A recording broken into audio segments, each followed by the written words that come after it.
Gracias por acompañarnos. Este es el Noticiero 1 y presentamos nuestra entrevista del día. Está con nosotros el economista Diego Borja. Él es el ministro de Coordinación de la Política Económica. El régimen ha creado una especie de gabinete de crisis para enfrentar lo que ocurre con la generación eléctrica. El ministro Borja es miembro integrante de este gabinete. Ministro, usted ha dicho que la meta del gobierno y naturalmente de este gabinete de crisis es que los cortes de energía estén suspendidos, estén evitados hasta ante las fiestas de Navidad. O sea que ahora vamos a tener que agradecerles que nos van a dar unas Navidades luminosas, ministro. Sí, bueno, tenemos que agradecer al esfuerzo que está haciendo el gobierno porque más allá de la falta de previsión, más allá de cualquier crítica que puede haber, aquí no se puede dejar de reconocer, Andrés, que hemos tenido un estiaje como nunca antes. En términos promedio, la represa del Paute tiene 40 metros cúbicos por segundo. Y hemos bajado en estos días, en los días de la crisis, en los peores días de la crisis, hoy día ya no, a 8 metros cúbicos por segundo. Claro, pero tampoco es el estiaje más complejo que ha tenido el país en los últimos 40 años, ministro. Probablemente sí. Perdóneme, la sequía de Manabí, que todos recordamos, ese éxodo que se produjo, la sequía de Loja, ministro. Sí, estoy hablándole de la caída en el caudal del Paute, que es la provisión de energía eléctrica más importante que tiene el Ecuador. Entonces, ese nivel no se ha tenido. Luego podemos ver una cantidad de acciones que se han hecho, no solamente en términos de recuperar la capacidad termoeléctrica del país que se han hecho hasta ahora, es la mayor inversión eléctrica la que ha hecho el gobierno del presidente Correa. Es la mayor inversión hidroeléctrica la que ha hecho el presidente Correa. No, entonces, no es que no se ha trabajado. Ministro, pero esto es de resultados, pues. Sí, así es. ¿Y el resultado es que tenemos apagones? El resultado es que tenemos apagones en un contexto en el cual no hemos tenido una caída del caudal en la principal generadora de energía hidroeléctrica como es el Paute. Y que no estábamos listos para enfrentar una situación de esta naturaleza. Así es, sin duda. Es decir, cuando usted tiene una caída de esta naturaleza, cualquier previsión que se podría haber estado haciendo y que se venía haciendo, rompe los límites. No, pero ministro, fíjese la desesperación por ir a comprar energía, póngase en el Perú. ¿Por qué no se tenía previsto eso antes? Bueno, hubo un problema en general, que esa conexión desde hace 5 años no venía funcionando. No venía funcionando por una serie de problemas y quizás porque no se consideraba que era importante, porque teníamos una provisión suficiente.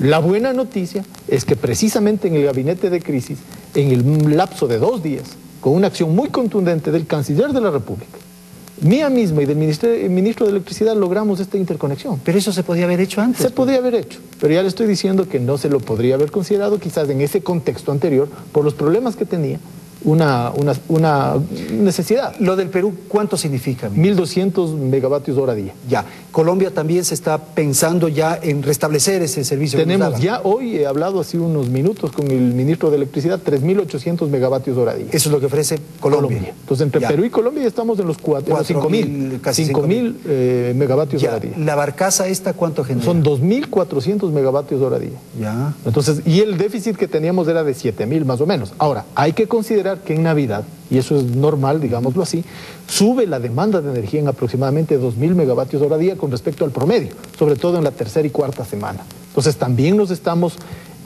proveyendo de electricidad, no solamente para cubrir este déficit por el estiaje, sino para cubrir la demanda. El incremento que significa las fiestas navideñas. Exactamente, por eso el ministro de Electricidad fue a Houston a negociar compras de turbinas adicionales. Entonces son 150 megavatios que vendrán, ¿no?, en la posiblemente segunda semana de diciembre, con el fin de que lleguemos a una Navidad sin cortes eléctricos. Y este no es un favor, Andrés, esto es una tarea del gobierno. Es que da la sensación de que nos van a hacer un favor cuando mucha de esta responsabilidad es del actual gobierno. Es una tarea del gobierno. Y hay que reconocer que la responsabilidad de estos apagones también son del gobierno. Eso no le voy a reconocer porque usted no puede en 3 años superar 30 años de abandono de las termoeléctricas. Pero podían ir a haber comprado en el Perú, pues lo que están haciendo ahora. Claro. Si hacían eso estaba resuelto. Claro, Andrés, pero uno de los objetivos del gobierno ha sido generar propia capacidad.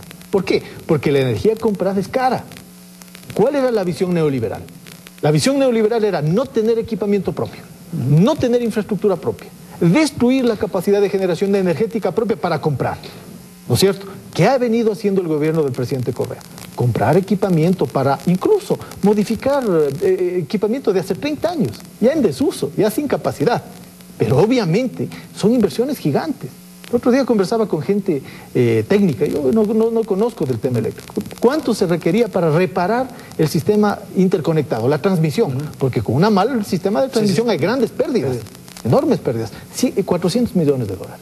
Entonces, son inversiones muy grandes que se han venido haciendo en la medida de lo posible. Pero vea, ministro, por ejemplo, todos tenemos la imagen de lo que ocurrió en el Palacio Nacional, abajo en el patio del Palacio Nacional, cuando se debilizó la placa del Coca-Cola Sinclair, presidente de la República y la presidenta de Argentina. Y no pasó nada, ministro. Bueno, no es que no ha pasado nada. ¿Dónde están los resultados? No se hizo nada, más bien fracasó esa negociación. Vamos siendo serios. O sea, resultados en una represa hidroeléctrica solo después de 8 años. Entonces, ¿para qué se debilizó la placa? Porque así somos los ecuatorianos. Empezamos debilizando. No, perdóneme. Yo primera vez que veo que se pone una placa, una primera piedra en el Palacio de Gobierno. Puede usted criticar el símbolo. Eso. Pero aquí es que el símbolo es muy importante porque se dio la impresión de que estaba todo organizado. Se creó un ministerio de electricidad. Y ese Ministerio de Electricidad ha venido trabajando. Porque si no hubiera venido trabajando y no hubiera venido reemplazando el equipo termoeléctrico y no hubiera venido haciendo cosas como que Masar entre en funcionamiento. ¿Para qué sirvió el Ministerio de Electricidad si no pudieron resolver este problema? No. Los focos ahorradores, se nos vendió una imagen de que venían miles, millones de focos ahorradores, que iba a ser igual que una represa o que un sistema térmico. De hecho ¿Dónde está? De hecho es. Mire, en el cálculo que tenemos, 10 millones de reemplazo de bombillos incandescentes por bombillos ahorradores significa una central de aproximadamente 150 megas. Yo creo que una de las... O sea, si no se habría traído esos focos ahorradores, la crisis habría sido mayor, dice usted. Con los focos que estamos adicionalmente trayendo, se puede lograr una disminución en la presión energética equivalente a 150 megas. O sea, eso es una gran cantidad de energía. Bueno, en todo caso, este tema, para terminar, ministro, ¿usted cree que ya se va a resolver tal vez en unas 2 semanas? Lo que yo quisiera decir es que, en primer lugar, las mayores inversiones lo hemos hecho. Ya. En segundo lugar, en medio de la crisis, con mucha capacidad de trabajo, sin dedicarnos a llorar, hemos logrado en el lapso de 2 semanas virtualmente cubrir el déficit hasta hoy. Ya. No está cubierto el déficit de diciembre porque se incrementa la demanda, pero el compromiso y el objetivo es hasta la segunda semana de diciembre tener lista la provisión de energía para no tener fin de año a oscuras. Ahora, una cosa, Andrés, permítame una cosa. Sí es importante que la ciudadanía tome conciencia de que en un momento como el que estamos viviendo, de una disminución de la provisión hidroeléctrica, que es la mayor, por un problema climático, sí es necesario tener conciencia de ahorro. Porque sí es necesario en cualquier circunstancia deberíamos aprender a apagar las luces de las habitaciones cuando que no tenemos agua. Es una cosa de sentido común. Sobre todo cuando no tenemos agua. Entonces, sin decir que no festejemos las fiestas con las luces, con la forma... Para ese día sí, pero en las condiciones normales debemos apagar. Tengamos cuidado. Países industrializados, en Europa, todos vemos que a una hora determinada se apagan las luces de las casas y no puede estar. Ministro, usted ha anunciado que en los próximos días va a presentar el plan de la revolución económica. Sí, bueno, lo que estamos nosotros formulando es la agenda de la revolución económica. El Plan Nacional para el Buen Vivir, como ahora se llama el Plan Antiguo Nacional de Desarrollo, obliga a los sectores, al sector social, al sector productivo, al sector económico, a generar las agendas.